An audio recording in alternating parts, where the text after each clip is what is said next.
I'm a licensed clinical mental health counselor in the state of Utah. When I have looked at the terminology in this bill, in particular, I think it violates the fundamental foundation of therapy. Therapy is designed to offer an opportunity for an individual to make changes in their life. That's why most people come into therapy, is to discuss different things that are taking place in their life. The language in this bill eliminates any opportunity for someone to discuss potential changes that they would like to bring about or discuss with their therapist. That's concern number one.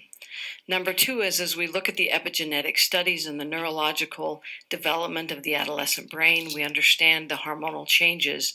And the fundamental piece of young people is sexuality and the fluidity and changes of sexuality that happen during the years of an adolescence. If you limit their ability to have those discussions, especially in a situation that is very confidential, you put them in harm of increased suicide ideation. You also eliminate their ability to feel like they can have a trusted individual to communicate with when they may not be ready to have these discussions with their parents, but they're very comfortable in a therapeutic setting. The third is you limit and tie and disable many of the practices that are used, and we already have in place as therapists sufficient Doppel regulations should we overstep our boundaries in therapeutic practice. So I oppose this bill because I already feel that if we should engage in inappropriate practices, there are a governing body of our license that could take action. Thank you. Hello, my name is Caleb, and I'm here to share with you my experience in change therapy. When I was 6, I was molested by an older male. Throughout my adolescence and growing up, I didn't understand what happened to me. Over time, with this and other factors, I struggled with my identity and couldn't find ways to bond with guys other than sexually. Being a member of the Church of Jesus Christ of Latter-day Saints, I was conflicted with my feelings because I deeply believed the teachings that I had been taught. So I reached out to my bishop for help, but he lacked the clinical and professional background to provide any meaningful help. I continued to act out of my feelings, viewing pornography and engaging in sexual acts with men. As my actions became increasingly perverse, I spiraled deeper and deeper into depression, overcome by hopelessness. Fortunately, I learned about change therapy, and I found an expert in helping men understand their unwanted same-sex attraction. My therapist encouraged an open and honest discussion about my feelings and the experiences and emotions related to them. He helped me to understand my molestation and other issues that I had faced growing up. My therapist never suggested that I do anything that made me feel uncomfortable, punish myself, or to feel shame. The most difficult part of my therapy was learning to build healthy habits, combat my shame, and to forgive my abusers. I didn't receive change therapy until I was 18 because because of this, I was robbed of my opportunity to serve a mission. I was very fortunate and blessed to be able to find true love and to be able to be sealed to my wife, Julia, for time and all eternity. I believe this therapy saved my life, and I know that if this is allowed, that it allowed me to be with my wife, and she is more precious to me than anything in the world. And I know that for the sake of children who may be struggling with similar issues, that this could save their lives too, and they may not be robbed of the opportunities that I was. Hello, thank you for allowing me to speak. My name is Julia, and my husband just recently spoke in regards to his experience with change therapy, and I just wanted to share my experience with him and the happiness and the joy that we have in our marriage. And we've spoken at other forums about this before, and a lot of people wonder if it's actually worked for him, and I can say, as his wife, I can say it has, and we have a very fulfilling emotional and physical relationship that means the world to me, and it breaks my heart that he had the experiences that he did when he was younger, and he did not have the opportunity, just from lack of knowledge, to attend counseling or therapy in his youth and teenage years, and the way this original bill is addressed would not allow any child to get the help that they need, and that terrifies me, because I think that everybody deserves a chance to explore what they want for themselves, and if therapy doesn't work for them, it's okay, but it worked for my husband, and it worked for our marriage, and I want people to have that opportunity. My name is Erin Brewer, and I never thought I would be talking publicly about something so private.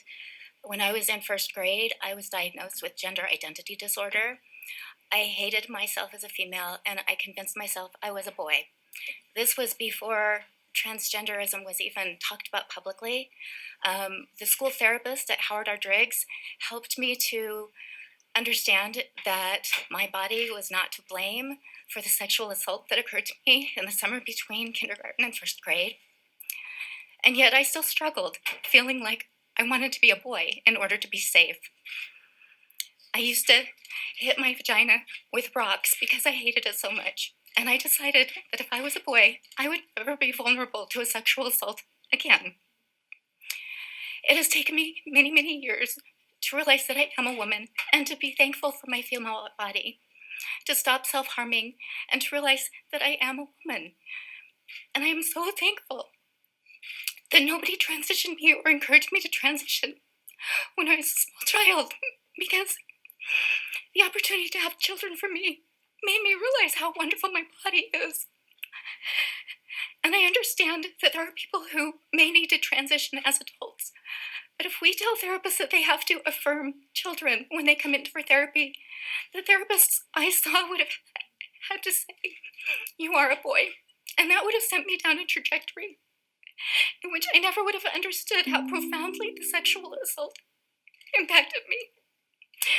As I've started talking about this, I have been contacted by hundreds of other people who experience sexual assault as children and develop gender dysphoria as a result. And if they are not allowed to explore the cause of their gender dysphoria and their confusing experiences with sexuality, they are never going to be able to come to terms with what happened.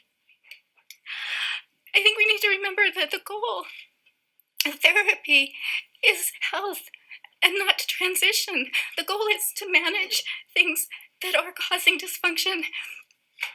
And I understand that I have actually been bullied. I've had people threaten me.